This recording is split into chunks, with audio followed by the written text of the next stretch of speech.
তিলাওয়াতের ভাজে ভাজে সুরের অলংকার, এ কোরআন বাণী যে আল্লাহর, এ কোরআন বাণী যে আল্লাহর। আসসালামু আলাইকুম ওরহমতুল্লাহি ওবরাকাতুহু। আসুন্নাহ ফাউন্ডেশনের অনন্য আয়োজন সহজ সূত্রে কোরআন শিখির সপ্তম পর্বে আপনাকে স্বাগতম। প্রিয় শিক্ষার্থীবৃন্দ, গত ক্লাসে আমরা আরবি হরফের যে 22টি যুক্ত অক্ষর রয়েছে তার মধ্যে থেকে আমরা 14টি হরফের 3টি অবস্থান, ভিন্ন ভিন্ন অবস্থান জেনেছি। ভিন্ন ভিন্ন অবস্থানগুলো কি কি, শব্দের শুরুতে হরফগুলোর অবস্থান কি, কিভাবে লিখতে হয় এবং শব্দের মাঝে কিভাবে লিখতে হয় এবং শব্দের শেষে কিভাবে লিখতে হয়।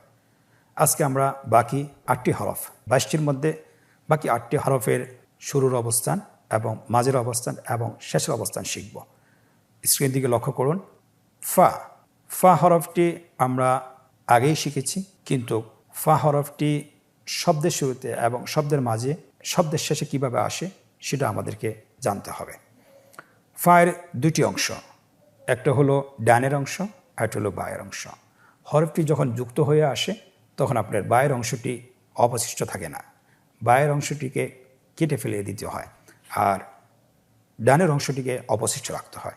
আপনারা স্ক্রিনে দেখতে পাচ্ছেন ফায়ের শুরুর অবস্থান, শব্দের শুরুতে ফায়ের অবস্থান, শব্দের মাঝে ফায়ের অবস্থান এবং শব্দের শেষের ফায়ের অবস্থান। আমরা উদাহরণ দিয়েছি। শব্দের শুরুতে ফা কিভাবে লিখতে হয়, উদাহরণটি হলো ফা আইন লাম। শব্দের মাঝে ফা কিভাবে লিখতে হয়, উদাহরণটি দেখুন সিন ফা হা। ফাটাকে 2টি অক্ষরের সাথে, 2 দিকের অক্ষরের সাথে সংযুক্ত করে দেওয়া হয়েছে।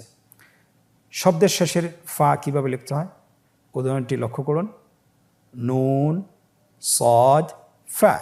আমরা গত ক্লাসেও বলেছিলাম যে প্রত্যেকটি অক্ষরে যখনই শব্দের শেষে আসে তার আসল রূপে আসে, কিন্তু শব্দের শুরুতে এবং মাঝে যখনই আসে তখন ভিন্ন রূপে আসে। আশা করছি আপনারা বুঝতে পেরেছেন।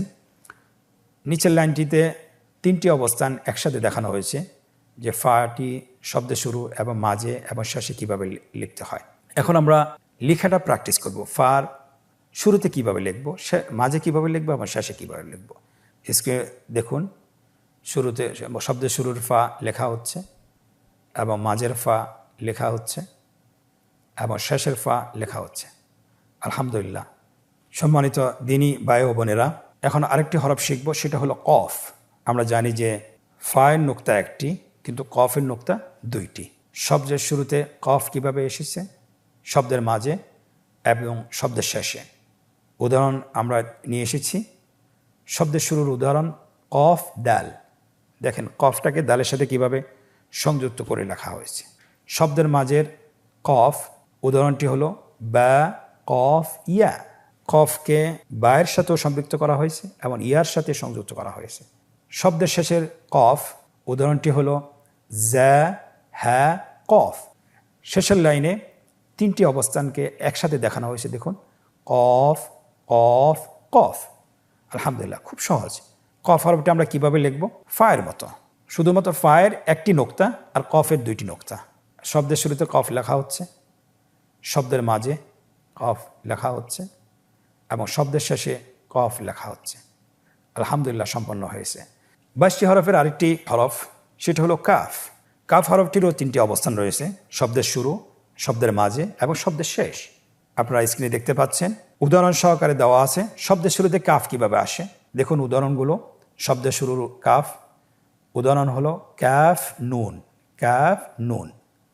তাহলে কাফটা কিভাবে লিখতে হয় একটু লক্ষ্য করুন।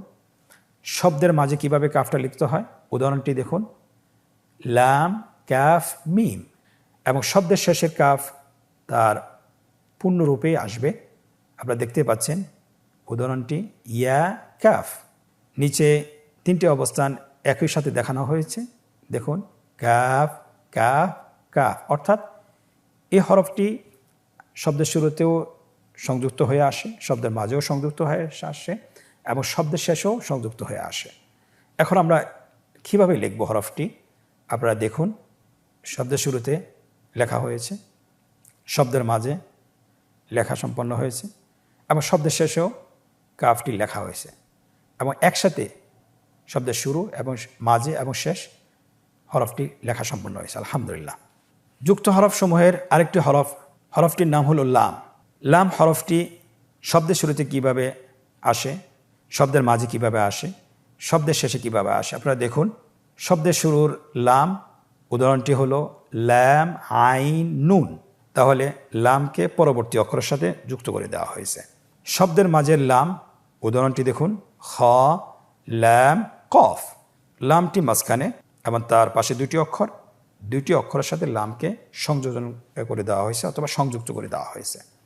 শব্দের শেষের অবস্থান লামের, উদাহরণটি দেখুন হ্যাঁ ব্যা লাম, নিচে তিনটি অবস্থানকে একই সাথে দেখানো হয়েছে লাম লাম লাম। হরফটি আমরা কিভাবে লিখব? খুব সহজ, স্ক্রিনে দেখতে পাচ্ছেন শুরুর লাম লেখা হয়েছে, মাঝের লাম লেখা হয়েছে এবং শেষের লাম লেখা হয়েছে এবং তিন অবস্থান একই শব্দে দেখানো হয়েছে। দেখুন লেখা সম্পন্ন হয়েছে। সম্মানিত ভাই বোনেরা, যুক্ত হরফের আরও 4টি হরফ আছে, সেটা হলো মিম, নুন, হ্যাঁ, ইয়া। আমরা এক এক করে আপনাদেরকে দেখাবো যে এই হরফগুলো শব্দের শুরুতে কীভাবে আসে। বিশেষ করে মিম, আপনারা দেখতে পাচ্ছেন মিমের শব্দের শুরুতে একটু ভিন্ন রূপ ধারণ করেছে এবং মাঝেও ভিন্ন রূপ ধারণ করেছে এবং শেষে শুধুমাত্র আসল রূপটি এসেছে। উদাহরণগুলো লক্ষ্য করুন। আমরা শব্দের শুরুতে মিমের রূপ কিভাবে হয়।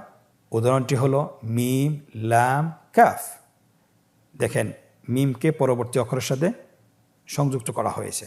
শব্দের মাঝের মিম, উদাহরণটি লক্ষ্য করুন আইন মিম লাম, দুই পাশে দুটি অক্ষর, মাঝখানে হলো মিম এবং শব্দের শেষের মিম কিভাবে আসে লক্ষ্য করুন। উদাহরণটি পড়ুন আইন লাম মিম। শেষের লাইনে দেখুন 3টি অবস্থান একই শব্দে দেখানো হয়েছে, কিভাবে শুরুতে আসে, মাঝে আসে এবং শেষে আসে।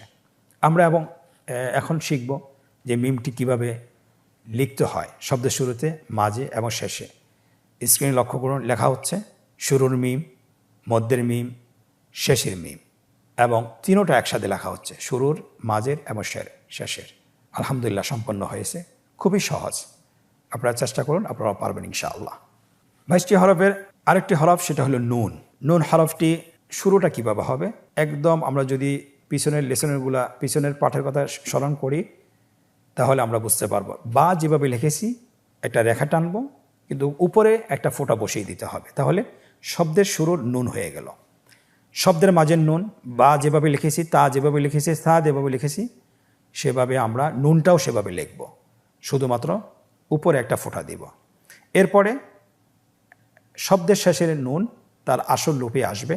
আপনারা উদাহরণগুলো লক্ষ্য করুন। শব্দের শুরুর নুন, উদাহরণটি হলো নুন বা দাল। দেখুন নুন আর বা, নুনের নুক্তাটি উপরে আর বায়ের নুক্তাটি নিচে, আবার এখানে দাল আছে তার নুক্তাটি উপরে।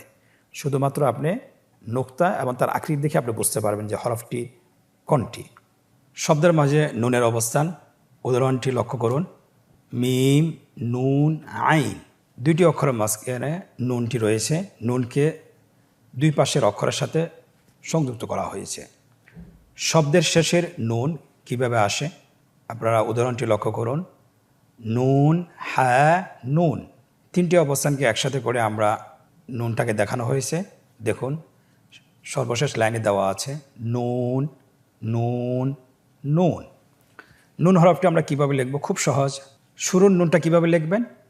সেটা হলো বায়ের মতো, বায়ের নিচে নোক্তা দিতে হয় আর নুনের নোক্তা দিতে হয় উপরে। এবং মাঝের নুন কিভাবে লিখতে হয়, শব্দের শেষের নুনটি কিভাবে লিখতে হয় এবং 3টি অবস্থান একই শব্দে লিখতে হয়, সেটা কিভাবে লিখতে হয় আপনার স্ক্রিনে লক্ষ্য করুন। লেখা সম্পন্ন হয়েছে আলহামদুলিল্লাহ। 22টি যুক্ত হরফের শেষের 2টি হরফ হা এবং ইয়া। হাটি দেখানো হয়েছে, শুরুর হাটা ভিন্ন রূপে আসে, মাঝের হাটাও ভিন্ন রূপে আসে এবং শেষের হাওটা ভিন্ন রূপেও আসে। আপনারা দেখতে পাচ্ছেন। উদাহরণে আপনারা লক্ষ্য করুন শুরুর হা, হা ইয়া, হাটা কিভাবে লেখা হয়েছে এবং ইয়ার সাথে সংযুক্ত করা হয়েছে। মাঝের হা লক্ষ্য করুন, উদাহরণটি শিন হা ইয়া দাল, শিনের পরে হা হরফটি এসেছে এবং ইয়ার আগে হরফটি এসেছে, 2টি অক্ষরের সাথে সংযুক্ত করা হয়েছে কিভাবে। পরবর্তী অবস্থান, শব্দের শেষের অবস্থান। উদাহরণটি পড়ুন, আইন, নুন, হা। আমরা দেখতে পাচ্ছি যে 3টি অবস্থানে হায়ের ভিন্ন রূপে এসেছে, অর্থাৎ হায়ের অনেকগুলো রূপ রয়েছে, অনেকগুলো আকৃতি রয়েছে। আমরা যখন ইনশাআল্লাহ শব্দগুলো প্র্যাকটিস করব অথবা কোরআন যখন পড়ব, তখন আমরা প্রত্যেকটি রূপেই চিনব এবং আত্মস্থ করতে পারবো ইনশাআল্লাহ।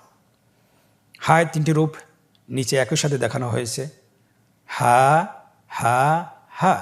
হা কীভাবে লিখব?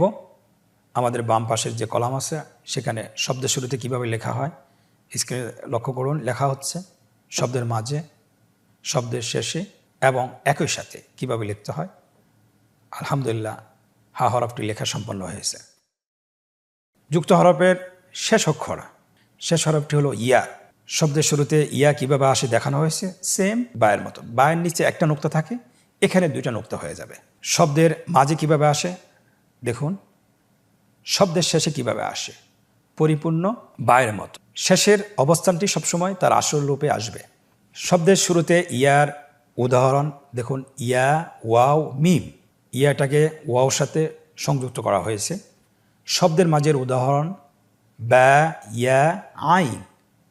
বা এবং আইনের মাঝখানে ইয়াটাকে সংযুক্ত করা হয়েছে। শব্দের শেষের ইয়া উদাহরণটি লক্ষ্য করুন, ওয়াও, লাম, ইয়া। কিভাবে ইয়াটাকে লামের সাথে সংযুক্ত করা হয়েছে এবং একসাথে কিভাবে সংযুক্ত করা হয় দেখুন, ইয়া, ইয়া, ইয়া। শুরুর ইয়া এবং মাঝের ইয়া এবং শেষের ইয়া। ইয়া হরফটি আমরা কিভাবে লিখব আমরা আগেও শিখেছি। এখন আমরা আমাদেরকে শব্দের মাঝে কিভাবে লিখতে হয় অথবা শুরুতে কিভাবে লিখতে হয়, শেষে কিভাবে লিখতে হয় সেটা আমরা দেখাচ্ছি। স্ক্রিনে লক্ষ্য করুন, শব্দের শুরুর ইয়া লেখা হচ্ছে, শব্দের মাঝের ইয়া, শব্দের শেষের ইয়া এবং একত্রে 3টা ইয়া লেখা সম্পন্ন হয়েছে। আলহামদুলিল্লাহ। প্রিয় শিক্ষার্থীবৃন্দ, আমরা এখন একটি নতুন পর্বে প্রবেশ করব, একটি মজার পর্ব, আনন্দদায়ক পর্ব। সেটা হলো আজকে যে পড়াগুলো আমরা পড়িয়েছি এবং পড়েছি, সে পড়াগুলো আমরা আত্মস্থ করতে পেরেছি কিনা আমরা পরীক্ষার মাধ্যমে যাচাই বাছাই করব, অনুশীলনের মাধ্যমে নিজেকে যাচাই বাছাই করব। চলুন আমরা দেরি না করে আমরা শুরু করছি। প্রথম পর্বে আমাদেরকে বলা হয়েছে যে নিম্নোক্ত যুক্ত হরফগুলো সঠিকভাবে উচ্চারণ করুন। ডান দিক থেকে সবসময় শুরু করতে হয়। আরবি যে কোনো আয়াত, যে কোনো শব্দ, যে কোনো বাক্য সবসময় আমরা ডান দিক থেকে পড়া শুরু করব। আমরা ডান দিক থেকে শুরু করছি। কফ, ফা, লাম, মিম, লাম, কাফ, তা, মিম, বা, আইন, দাল, আইন, লাম, ইয়া, হা, কফ, বা, লাম, ثا ميم ميم را كاف زا سين با لام فا قاف را غين نون يا ميم را فا قاف يا دال جيم با نون قاف فا। আলহামদুলিল্লাহ, আমরা প্রথম পর্বটি শেষ করতে পেরেছি। আজকের অনুশীলনের দ্বিতীয় পর্ব, রেখা টেনে হরফের সাথে যুক্ত আকৃতির হরফগুলো মিল করুন। আমরা দেখতে পাচ্ছি যে ডানে একটি কলাম রয়েছে, বামে একটি কলাম রয়েছে এবং মাঝখানের কলামটিকে ফাঁকা রাখা হয়েছে। আমাদেরকে যেটা করতে হবে, হরফগুলোর সাথে যুক্ত আকৃতির হরফগুলোর সাথে মিল করতে হবে রেখা টেনে। আপনারা স্ক্রিনে দেখতে পাচ্ছেন প্রত্যেকটি হরফের সাথে তার যুক্ত আকৃতির হরফের সাথে মিল করে দেওয়া হচ্ছে। ফায়ের সাথে ফা, কফের সাথে কফ, কাফের সাথে কাফ, লামের সাথে লাম, এমনিভাবে সবগুলো হরফকে তার যুক্ত আকৃতির হরফের সাথে মিল করে দেওয়া হচ্ছে। আলহামদুলিল্লাহ, দ্বিতীয় পর্বটিও শেষ হয়েছে। আজকের অনুশীলনের তৃতীয় পর্ব, নিম্নে যুক্ত আকৃতির হরফগুলো সঠিক স্থানে লিখুন। আমরা জানি আরবি হরফের 3টি অবস্থান রয়েছে, শব্দের শুরুর অবস্থান, শব্দের মাঝের অবস্থান এবং শব্দের শেষের অবস্থান। আপনারা দেখতে পাচ্ছেন প্রথম কলামে দেওয়া আছে শুরু, মাঝে এবং শেষ। উপরে যে ঘরটিতে আপনার হরফগুলো লেখা আছে, কোন হরফটি শব্দের শুরুর এবং কোন হরফটি শব্দের মাঝের এবং কোন হরফটি শব্দের শেষের, আপনারা সঠিকভাবে হরফগুলোকে নির্ধারণ করে সঠিক জায়গায় বসান। স্ক্রিনে লক্ষ্য করুন, মিম হরফটি শব্দের শেষে লেখা হয়েছে। ফা হরফটি শব্দের শুরুর, শুরুর লাইনে লেখা হয়েছে কফ হরফটি শব্দের শুরুতে লেখা হয়েছে, এমনিভাবে প্রত্যেকটি হরফ সঠিক স্থানে লেখা হচ্ছে। আপনারা লক্ষ্য করুন, আলহামদুলিল্লাহ হরফগুলো তার সঠিক স্থানে লেখা হয়েছে। আজকের অনুশীলনের মাধ্যমে আমরা যুক্ত হরফসমূহের 22টি হরফ আমরা শিখে ফেলেছি, যে হরফগুলো শব্দের শুরুতে, শব্দের মাঝে এবং শব্দের শেষে যুক্ত হয়। আলহামদুলিল্লাহ আমরা যদি বেশি বেশি করে অনুশীলন করতে পারি, আশা করি আমাদের হরফ চিনার ক্ষেত্রে কোনো ধরনের ভুল হবে না, এবং আমরা হরফ চিনার ক্ষেত্রে যদি ভুল না করি তাহলে আমরা কোরআনিক শব্দগুলো সঠিকভাবে উচ্চারণ সহকারে আমরা পড়তে পারবো বিইذনিল্লাহি তাআলা। এই জন্য অবসর সময়, বিশেষ করে বাড়িতে যখন আপনি অবসরে থাকেন, 10 থেকে 20 মিনিট আপনি নিজে নিজে অনুশীলন করুন। আল্লাহ সুবহানাহু ওয়া তাআলা আমাদেরকে তৌফিক দান করুন। সপ্তম পর্ব থেকে আজকে বিদায় নিচ্ছি। পরবর্তী পর্বতে আবারও দেখা হবে ইনশাআল্লাহ। জাযাকুমুল্লাহ খায়ের। ওয়াসসালামু আলাইকুম ওয়া রাহমাতুল্লাহি ওয়া বারাকাতুহু। আসুন্নাহ ফাউন্ডেশন, উম্মার স্বার্থে সুন্নাহর সাথে।